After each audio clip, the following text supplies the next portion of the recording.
ഷാഹിൻ ഹനിയാസി ഇത് പറഞ്ഞ എന്താണ്, ഷംല ഹംസയ്ക്കുള്ള പുരസ്കാരം മുസ്ലിം മൈനോറിറ്റിയെ സോപ്പിടാൻ വേണ്ടിയിട്ടാണെന്നാണ് പുള്ളിക്കാരി അത് പോസ്റ്റ് ചെയ്തത്. ടോക്കണിസം എന്ന് വേണമെങ്കിൽ നമുക്ക് വിളിക്കാം.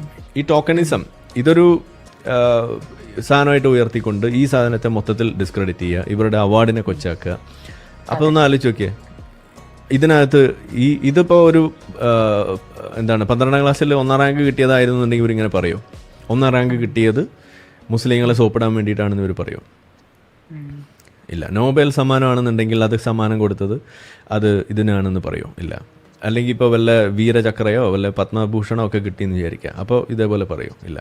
അപ്പോൾ ഇത് ഇവിടെ പറയുന്നു. അപ്പോൾ സിനിമ ആയതുകൊണ്ട് തന്നെ അതിൽ സ്ത്രീകൾ വരുമ്പോൾ, പ്രത്യേകിച്ച് ഇങ്ങനെയുള്ള സ്ത്രീകൾ വരുമ്പോൾ, ഇങ്ങനെയുള്ള സിനിമകളിൽ അഭിനയിക്കുമ്പോൾ സ്വാഭാവികമായിട്ടും ഈ പ്രതികരണമാണ്. അപ്പോൾ ഇത് ഒന്ന് ആലോചിക്കൂ, ഇത് സ്ത്രീകൾക്ക് വേണ്ടിയിട്ട് നടത്തിയൊരു സിനിമ, അതിനകത്തുള്ള ഇതിവൃത്തം അതാണെന്നാണ് മനസ്സിലാക്കുന്നത്.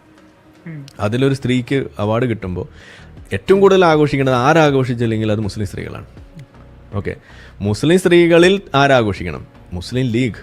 അതെന്ന് പറഞ്ഞാൽ മുസ്ലിങ്ങൾക്ക് വേണ്ടി നിലകൊള്ളുന്ന പാർട്ടിയാണെന്നാണ് പറയുന്നത്. അപ്പോൾ അവരെടുക്കുന്ന നിലപാട് എന്താണ്? ഇതാണ്.